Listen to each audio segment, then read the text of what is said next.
지금 2,970포인트를 넘기고 있는데 네. 저는 내년 연말에는 앞자리가 바뀔 거라고 봅니다. 단 상반기는 제가 계속해서 말씀드리지만 대꾸받꾸가 엄청 클 건데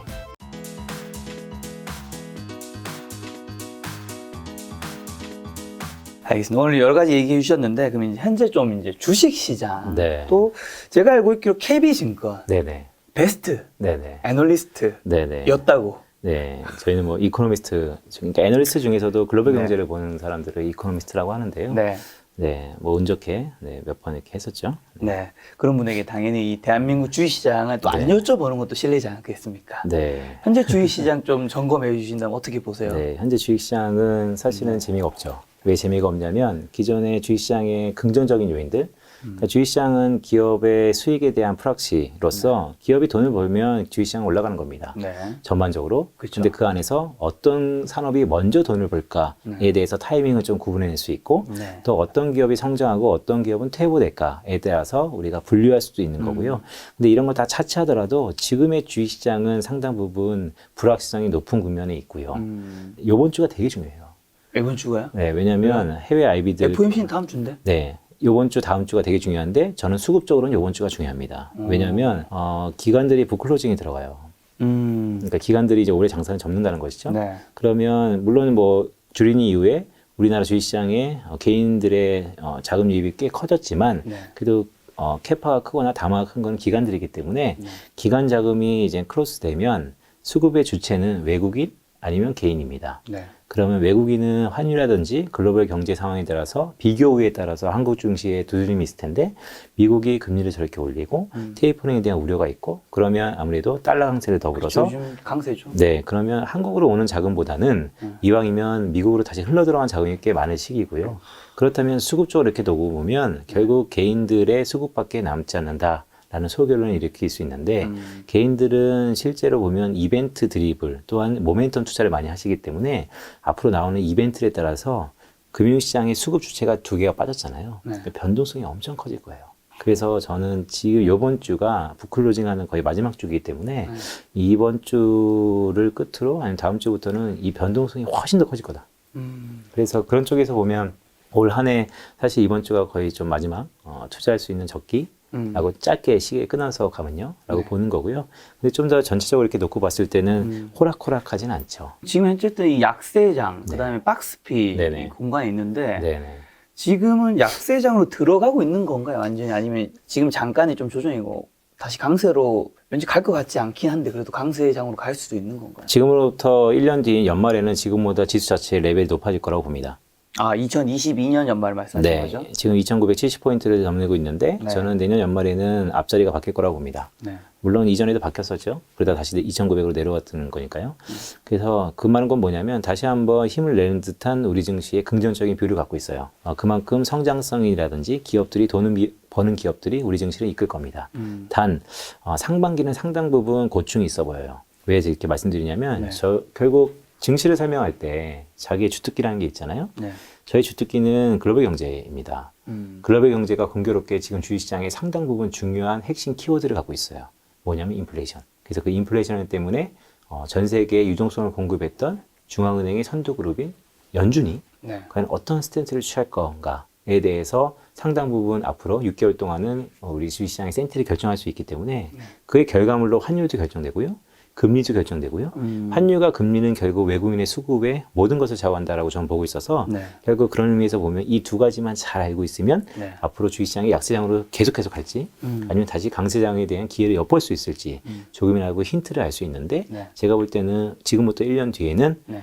훨씬 더 레벨이 높을 거다. 단 상반기는 제가 계속해서 말씀드리지만 대꾸받꾸가 엄청 클 건데 이러이러한 부분을 좀 알아두면서 이런 전략을 아니면 상황을 좀 보자라는 말씀을 계속해서 드리는 것이죠. 그래서 저는 관건이 이거예요. 결국 인플레이션을 전망을 잘하면 되게 편하게 투자하실 겁니다. 예를 들어서 파월 의장이 딱 입사기를 했죠. 이제는 트레저리 일시적이라는 거 아니라는 거 아닙니까? 일시적이라는 것은 어떻게 보면 이제 사라질 거예요. 그렇다면 인플레이션이 영원한가? 또 거기에 대한 반문이 있어요. 인플레이션이 영원하다 그러면 사실 주식 투자하기 힘들죠. 그리고 인플레이션 영원한다 그러면 어쨌든 생각보다 빨리 통화 정책이 아까 얘기했던 것처럼 호키시하게 변할 거기 때문에 뭔가 자금 융통이 원활하지 않을 겁니다. 네. 비용 단위 부담은 커질 거고. 그러면 소나기는 좀 피해 가야죠. 그런데 반대로 네. 그렇지 않다. 물가는 높아질 건데 인플레이션은 높아질 건데 지금의 속도 연간 6%, 7% 이게 결국 3개월, 6개월 뒤에는 5%, 4%로 내려올 수 있다라는 강한 전망과 믿음만 있다면 지금이 기회일 수도 있죠. 저는 후자 가능성이 좀 있다고 봅니다. 그래서 한 2, 3개월 동안에 제가 보는 현재 이런 조건들 네. 이게 또 어떻게 바뀔지를 몰라요. 하지만 지금 현 상황에서 네. 제가 조건들을 갖고 전망을 했을 때는 내년 6월에서 7월이 인플레이션의 상승폭이 정점인 시기가 온다. 금리 속도 때문에 조심을 해야겠지만 그것 때문에 투자를 아예 뭐 제쳐준다든지 아니면 그것 때문에 어떤 큰 전략을 바꿀 만한 시기는 아니다. 오히려 금리 때문에 불안했다면 금리 때문에 기회일 수 있다라는 말씀도 조심스럽게 드려요. 그럼 내년 연말에 좀 지금보다 올라와 있을 거라면 네, 우리가 지금 이제 현금을 가지신 분들은 네네. 좀 언제쯤부터 들어가야 되고 그 다음에 네. 어떤 분야의 것들을 좀 사야 될까요? 뭐 네. 아까 말씀해 주신 MZ세대 좀 네. 관심 관련이 있는 메타버스, 뭐 네. ESG, 뭐 네. 빅데이터일 수도 있을 거고. 그렇죠. 그러니까 두 가지 접근을 할 수 있을 것 같아요. 첫 네. 번째는 자금이 흘러가는 곳에 기회가 있을 겁니다. 네. 그러면 아까 말씀드렸던 ESG라든지 네. 아니면 우리 흔히 갖고 있는 이런 메타버스는 다 테마일 거고요.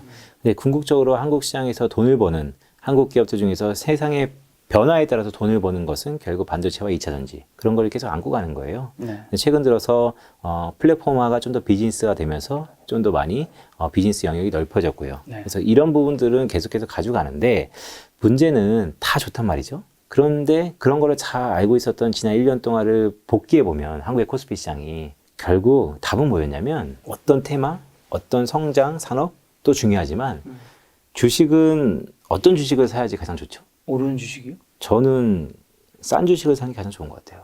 그렇죠. 네. 주식은 쌀 때 사는 겁니다. 남들이 안 살 때 사는 겁니다. 그러면 다시 얘기하면 남들이 두려워할 때 주식에 대해서 긍정적인 시각을 가질 수 있는데 네. 왜 두려워하느냐는 두려움의 주체를 알아야 되는데 네. 지금부터 6개월 동안은 두려움의 주체는 결국 인플레이션일 거란 말이죠. 네. 인플레이션이 영원할까? 인플레이션 도대체 언제 피크아웃 될까? 근데 저는 그 인플레이션이 결국 내년 6월 때는 피크아웃 될 가능성이 매우 크기 때문에 그런 의미에서 보면 적기는 좀 더 한 템포 빨라진다면 내년 늦은 봄 아니면 좀 더 여유 갖자면 여름쯤이 아마 좀 더 분수령이 되지 않을까? 자, 이게 제가 생각하는 리얼 비즈니스 사이클이고요. 네. 근데 자산시장의 주식시장은 먼저 선반영한다 그러니까 그 타이밍은 사실 저도 모르겠어요. 네. 하지만 저는 기본적으로 리얼 비즈니스 사이클을 전망하는 거니까 네. 내년 어쨌든 인플레이션의 꼭지가 한 6월쯤에는 형성될 것 같습니다. 그러니까 그 앞단에 먼저 반응하는 것을 아마 전략적으로 보시는 게 어떨까요? 라고 멘트는 드리고 있죠. 그래서 제가 계속해서 말씀드린 것은 주식은 쌀 때 사야 되는 거고요. 남들이 불안할 때 사는 건데 왜 불안한지를 알면 네. 그 불안함에 대해서 제가 좀 전망을 드리고 있다. 네. 그래서 지금 차트를 잠깐 보시면 네. 결국 연준의 통화 정책 기조가 매우 중요할 것 같아요. 매두기라고 들어보셨어요? 네. 네, 제가 매두기라는 컨셉을 많이 어나운스하고 있는데요. 알리고 있는데 겉은 매파인데요. 속은 비둘기예요. 그러니까 지금은 인플레이션이 높아지고 인플레이션 압력이 높으니까 파월 의장도 연임되자마자 싹 지금 스탠스를 바꾸지 않았습니까? 네. 결국 자리가 살아만든다고. 앞으로 6개월 동안은 매파적인 분위기가 엄청나게 세게 나올 겁니다. 네. 테이퍼링은 속도가 좀 빠를 수 있을 것 같아요. 단, 금리 인상은 그와는 별개다. 저는 그렇게 주장하고 있고요. 네. 제 전망이 틀릴 가능성은 지금부터 이 지표가 생각보다 드라마틱하게 움직이면 바뀔 겁니다. 뭐냐면 경제활동 참가율입니다. 지난 금요일 날 미국의 노동통계국에서 11월 달 고용지표가 발표됐습니다. 헤드라인 비농업 부분 취업자 수는 21만 명으로 시장의 컨센서스인 50만 명보다 절반밖에 안 됐어요. 하지만 실업률이 낮아졌고 경제활동 참가율이 올라갔어요. 그래서 상당 부분 뭐 괜찮다라는 시각도 있어요. 네. 저는 앞으로 미국의 모든 경제지표 중에서 경제활동 참가율이 가장 중요해 보입니다. 적어도 연준의 통화정책을 저희가 가늠하는 데 있어서. 왜 그렇게 보냐면 이 차트 한번 보시죠. 2000년 이후에 미 연준의 기준금리 스탠스예요. 추이입니다. 그리고 미국 경제활동 참가율이에요. 첫째, 경제활동 참가율은 계속해서 우하향하고 있어요. 이것은 미국도 은퇴 인구가 많아지고 있습니다. 늙어간다는 거죠. 그리고 산업적으로 경제 활동을 하지 않아도 네. 부의 효과로 자산의 효과로 상당 부분 먹고 살 만한 사람들이 많아지고 있습니다. 반대로 얘기하면 그만큼 미국 정부의 부채가 늘어가고 있는 거예요. 떠안아야 되니까. 자, 그런데 미국 기준금리를 놓고 보면 2004년 후반에 금리를 드라마틱하게 올릴 때 그러면 경제활동 참가율이 크게 보면 내려가는데 금리 인상기에는 오히려 올라가든지 더 이상 내려가지 않습니다. 경제활동 참가율이 내려갈 때는 금리를 올리지 못합니다. 경제 참가율이 하락이 끝나거나 아니면 올라갈 때 금리를 올립니다. 자, 앞으로 저는 여기 힌트가 있다고 봅니다. 네. 경제활동 참가율이 코로나 맞고 급하락했다가 기술적 반등했어요. 네. 하지만 그 전에 63.5%보다는 한 1%포인트 정도, 러프하게는 2%포인트 정도 낮습니다. 네. 이게 한 600만 명 정도 되거든요. 네. 수치를 보면.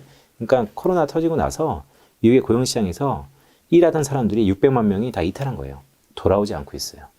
얘네들이 돌아와야만 네. 제가 볼 때는 연준은 금리를 올릴 가능성이 있다. 그래서 지난 11월 달 61.8%로 경제 참가율이 올라왔어요. 네. 근데 이게 앞으로 지켜보자고요. 저는 이게 향후 6개월 동안 빠르게 올라와서 이전의 수준인 뭐 62%부터 이렇게 올라간다든지 아니면 지금부터 더 이상 내려가지 않는다든지 이렇게 한 6개월 정도 지나고 나서 그대로 이전하고 똑같이 된다면 금리를 올릴 거라고 봅니다. 내년 하반기에.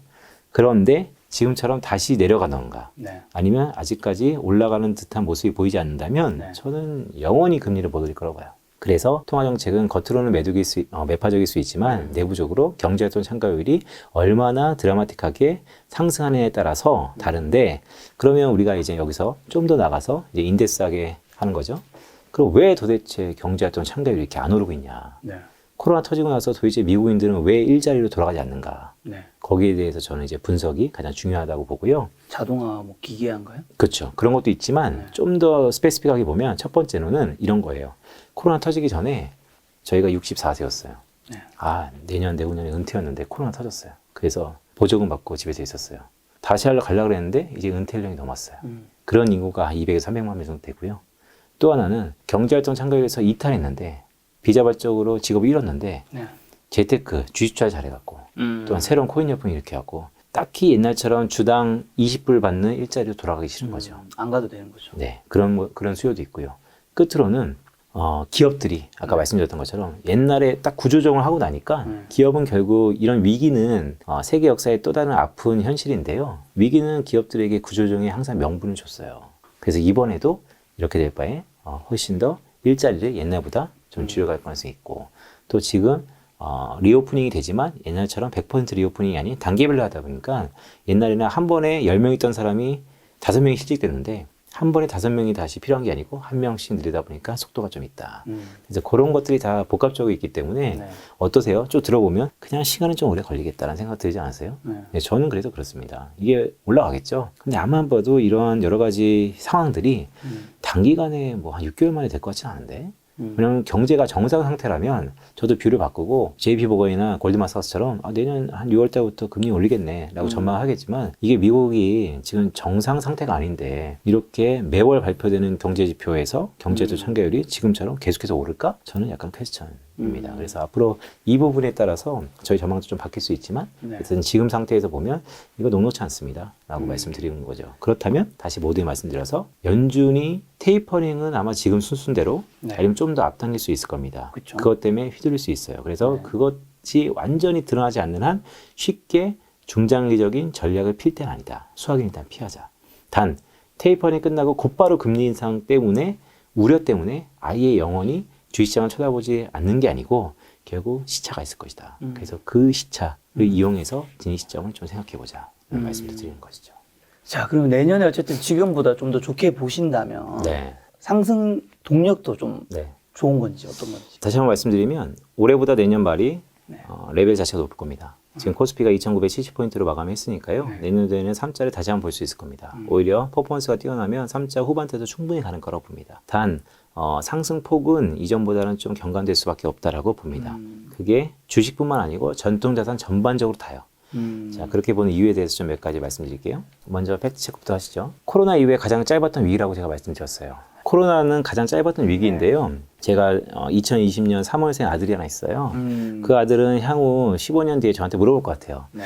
아빠 역사책에서 배웠는데 코로나라는 게 있었지? 그때 위기가 가장 짧았다는데 그때 주식 하나 뭐 했어? 그때 샀어야 되는 거 아니야? 그런 것처럼 어떻게 보면 후세는 지금의 코로나를 또 다른 기회이자 위기라고 기억을 할 겁니다. 네. 근데 실제 데이터들을 놓고 보면 전 세계 선진국 지수라고 하는 MSCI 지수라든지 아니면 주택가격, OECD에 나오는 주택가격이죠. 네. 미국의 금리도 채권 가격의 반대니까요. 비트코인 가격 전부 보시면 2020년 3월 11일 날 WHO가 팬데믹을 선언했어요. 네. 이제 이 코로나는 전 세계 전염병으로서 우리가 명명한다. 그때 이후로 주식은 한 57%, 60% 정도. 그러니까 2021년 10월 30일 기준입니다. 네. 주택 가격은 전 세계 평균이 13%. 네. 국가별로 사이즈가 있기 때문에 평균이 이 정도면 거의 날아갔다는 거죠, 전부 다. 네. 금리 또한 이 정도. 그다음에 비트코인은 거의 800% 가까이. 자, 모든 자산이 네. 위기인데 네. 다 떴다는 거예요. 그만큼 유동성이라는 것이죠. 그런데 이제부터 하나하나 보면 그럼 이 주식부터 하나씩 볼까요? 네. 자, 주식이 그럼 왜 좋았냐?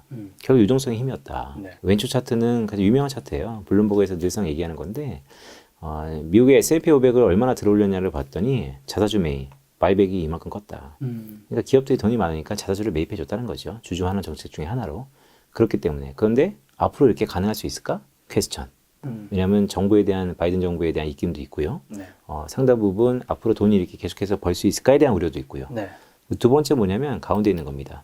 미국 가게가 정부 보전 쪽에서 이전 소득으로 돈을 엄청 줬어요. 그래서 그걸 받은 가게들이 미국 가게들이 어디에 돈을 쓰냐고 봤더니 받은 만큼 한 30%는 빚을 갚는 데 썼고요. 네. 30%는 저축을 했는데 이 저축이 결국에는 주식시장에 또 다시 들어갔다는 것입니다. 그래서 결국 오른쪽 차트 보시면 한국도 마찬가지예요. 한국도 재난지원금으로 돈 많이 줬잖아요. 네. 그래서 한국도 가계 자산 중에서 주식 비중이 코로나 터지고 나서 이렇게 올라왔습니다. 지금 코스피 지수랑 거의 대동소이하죠. 네. 자, 무슨 얘기냐면 코로나 터지고 나서 주식을 그냥 엄청 사준 거예요. 돈으로. 가게도 그렇고 기업도 그렇고 미국도 그렇고 한국도 그렇고. 자, 그러면 내년에 이 수급적인 측면에서 보면 이게 내년에 가능할 거냐. 저는 경제학 제1법칙이죠. 공짜 점심은 없다. 바이백 힘들 것 같고요. 이제 더 이상 저희가 앞에서 좀 말씀드렸지만 GDP 대비 정부 부채가 워낙 크지 않습니까? 네. 정부가 이제는 줄 돈이 없어요. 물론 내년에 3월 달에 한국은 대선이 있어서 약간의 또 포퓰리즘적인 정책이 나올 수도 있습니다. 하지만 그게 얼마나 지속될 수 있을 것인가. 저는 결국 주식을 살 수 있는 이 유동성이 기업도 그렇고 가게도 그렇고 상당 부분 줄어들 수밖에 없다. 좀 더 데이터적으로 말씀드리면 이 왼쪽 차트인데요. 이게 미국의 가계 소득이에요. 그러니까 미국의 가계 소득이 얼마나 올랐느냐를 보는 건데 이 막대 그래프가 의미하는 게 정부가 가계한테 준 보조금입니다. 네. 그리고 이 회색은 미국의 실질 가계 소득이고요. 실질 가계 소득에서 정부한테 돈을 받았던 걸 딱 빼고 나면 이 파란색, 그러니까 정부의 보조금을 제외하고 진짜 미국의 가계 소득이 어떠냐. 코로나 이전 수준보다 낮아요. 그러니까 무슨 뭐냐면 정부가 돈을 안 주면 고용도 안 좋았죠. 그럼 소득이 줄어든다는 거예요. 소득이 줄어들면 주식차를 할 수 있겠냐 없겠냐 하면 저는 하기 쉽지 않다. 쉽지 않죠. 네, 그래서 상당 부분 내년에 지금과 같은 이런 유동성의 끝판왕이 계속해서 이어질지는 퀘스천. 그래서 수급적으로 보면 주식시장이 상승하겠죠. 하지만 상승폭은 좀 줄어들 수밖에 없다. 이렇게 첫 번째 결론인 거고요. 두 번째 결론은 이제 다 아실 거예요. 채권입니다. 채권 금리가 빠졌어요. 금리와 가격은 반대거든요. 금리가 빠지면 그만큼 가격이 올랐다는 겁니다.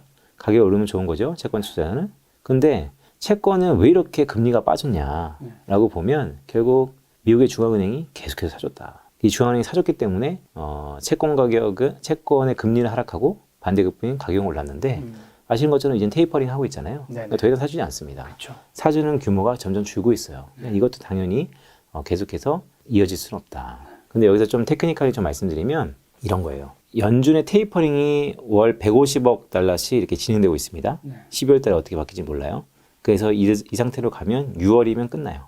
테이퍼링이. 근데 이게 좀 일찍 앞당겼냐 말이냐 얘기는 있고요. 그런데 이거는 국채를 수요 측면에서 본 거고요. 네. 사주는 사람 입장에서는 그러니까 사주는 게 좀 줄어드는 거죠. 이거 자체만 놓고 보더라도 가격이 내려가는 이슈입니다. 근데 오른쪽 차트를 보시면 공급 이슈를 좀 봐야 돼요. 네.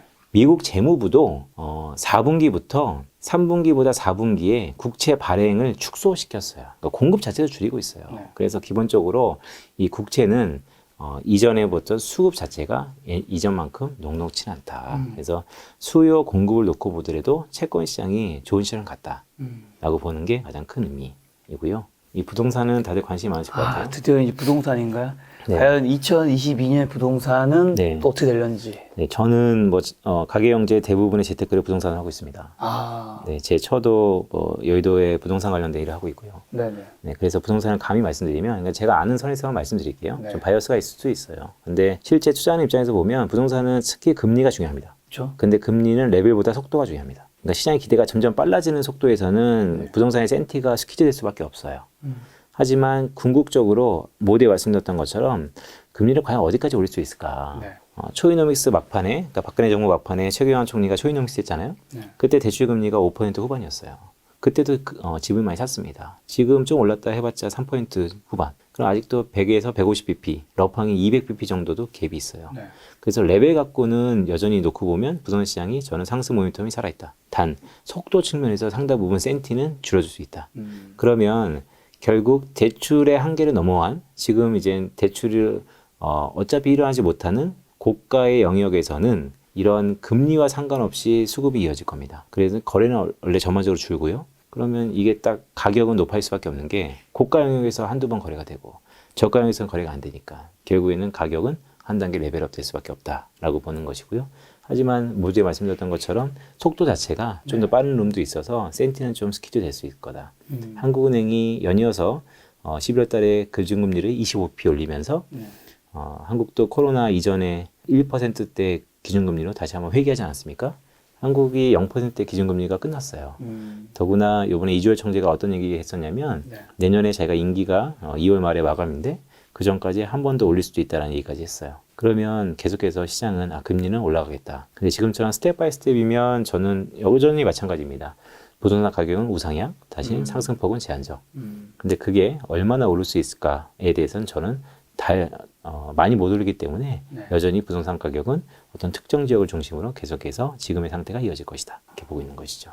서울 경기 같은 경우는 상승폭은 어쨌든 둔화되더라도 내년에도 어쨌든 조금 더 오르긴 할 거다는 네, 거예요. 저는 오를 수 있다라고 보는 거고요. 네. 거래는 계속 줄어들 텐데 이미 대출 영역에서 이루어지는 거래가 아니기 때문에 금리의 상황이 차치하고 고가 영역의 거래는 될 거다. 비트코인인데 일단 비트코인 이야기 하시기 전에 네네.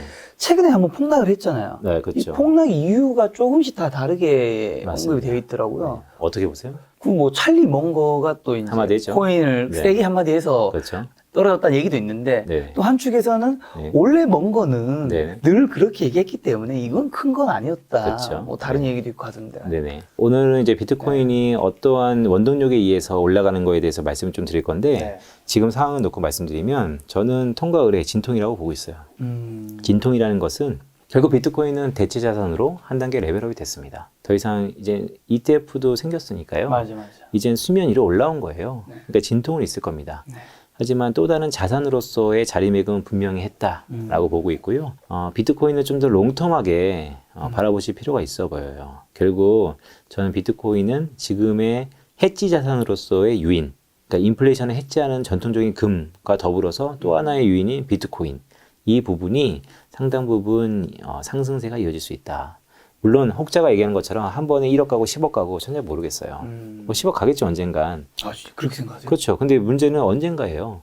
10년 뒤에 10억 갑니다. 이게 무슨 전망인가요?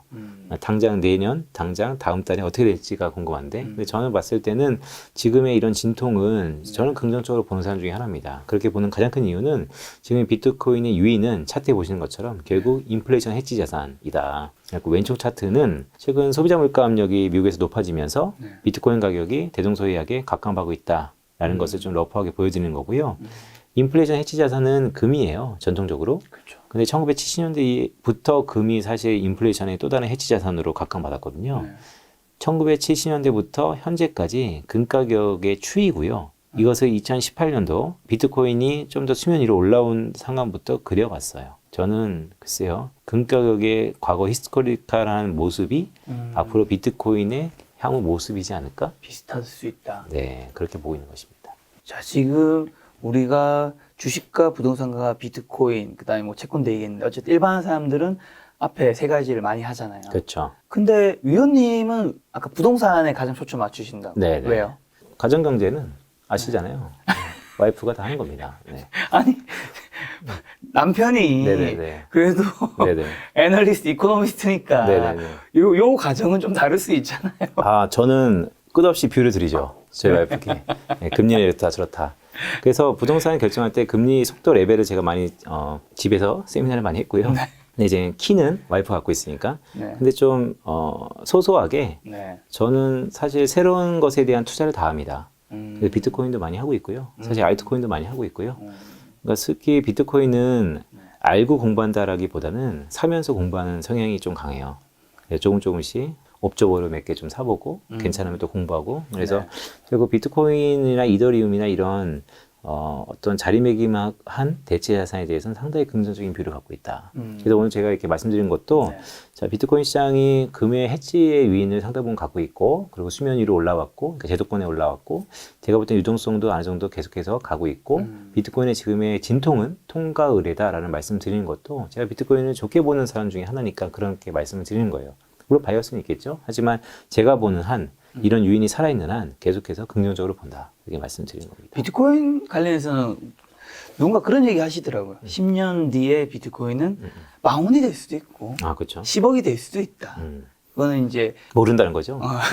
그 말은 꼭 모른다는 거고요. 제가 볼 때 모른다는 거고요. 다만 이제 모르죠. 가격이라는 게 전망하기가 참 어렵지 않습니까? 네. 왜냐하면 펀더멘탈리 움직여야 되지. 그렇죠. 수급을 결정하는 것은 사실도 심리지. 그리고 계절성도 있어요. 네. 근데 제가 생각하는 것은 어느 한 부분에 대해서 설명을 할 때 네. 그 부분이 없어졌다라고 한다면 뷰를 바꿔야겠지만 네. 그 부분이 이어진다면 상당 부분 모멘텀은 살아있다라고 보는 것입니다. 비트코인 얘기하니까 또 생각나는 게 사실 또 테슬라가 1200달러를 확 돌파했다가 쭉쭉 빠지고 있죠. 쭉 빠졌다가 네. 이렇게 됐는데 네. 위원님은 네. 테슬라의 네. 기업에 대해서 네. 주식에 대해서 좀 어떻게 바라보세요? 일단은 금리 상승기의 성장주냐 가치주냐에 따라서 네. 사실 듀레이션이 긴 성장주에 대해서 메리트는 떨어지죠. 네. 그래서 그거를 테슬라가 우리가 생각하는 성장주의 가장 탑 오브 탑 아닙니까? 그렇기 때문에 그런 식으로 해석도 가능해요. 근데 실제 투자한 입장에서 보면 테슬라는 테슬라이기 전에 우리 모빌리티 산업을 변화시킨 가장 프론트에 있는 기업입니다. 즉 세상의 변화가 그쪽으로 간다 그러면 그 기업의 연속성에 대해서는 저는 의심의 여지가 없어요. 단 우리가 이렇게 계속 고민하는 이유는 언제 사냐에 따라서 다른 것이죠. 그렇죠. 결국 비싸졌기 때문에 고민하는 거 아닙니까? 또한 비용단에 올라오기 때문에 상당 부분 테슬라에 대한 전망도 생각보다 전기차가 덜 팔릴 것 같은데 장주에 대한 부분 전장에 대한 수급 때문에 뭔가 우려 섞인 부분이 애널리스트의 추정치가 바뀌는 거 아닙니까? 근데 어렵게 투자하지 말자고요. 제가 이렇게 보면 테슬라는 이전의 모멘텀이 살아있습니다. 그 살아있는 한 저는 안정적으로 중장기적으로 투자하자라는 것에 말씀을 드리고 엔간하면 포트폴리오에 많이 편입하려고 합니다. 누가 저한테 이런 말씀 주셨어요. 주식은 어떻게 사고 어떻게 파는 게 중요한데 네. 자기는 2주에 걸쳐서 사고 2주에 걸쳐서 판대요. 그래서 만약에 내가 지금 사고 싶었는데 가격이 떠요. 내가 오늘 사고 싶었는데 오늘 내가 잠깐 놓쳤는데 가격이 올라요. 그럼 기쁜 마음으로 산다는 겁니다. 비싼 걸 계속해서. 팔 때도 마찬가지입니다. 오늘 팔고 싶었는데 오늘 못 팔라고 가격이 떨어져요. 그래도 그 기쁜 마음으로 산다는 겁니다. 네. 그런 것처럼 결국 모든 요 툴만 지키면 크게 손해도 안 보고 크게 뭐 이익도 안 볼 수도 있겠지만 이 메커니즘을 좀 지키는 게 주식투자로 성공하는 비결이다라고 저한테 말씀 주시는 거예요. 근데 되게 리즈너블한 게 네. 결국 변동성이 크고요. 네. 지금처럼 테슬라가 많이 빠졌으면 네.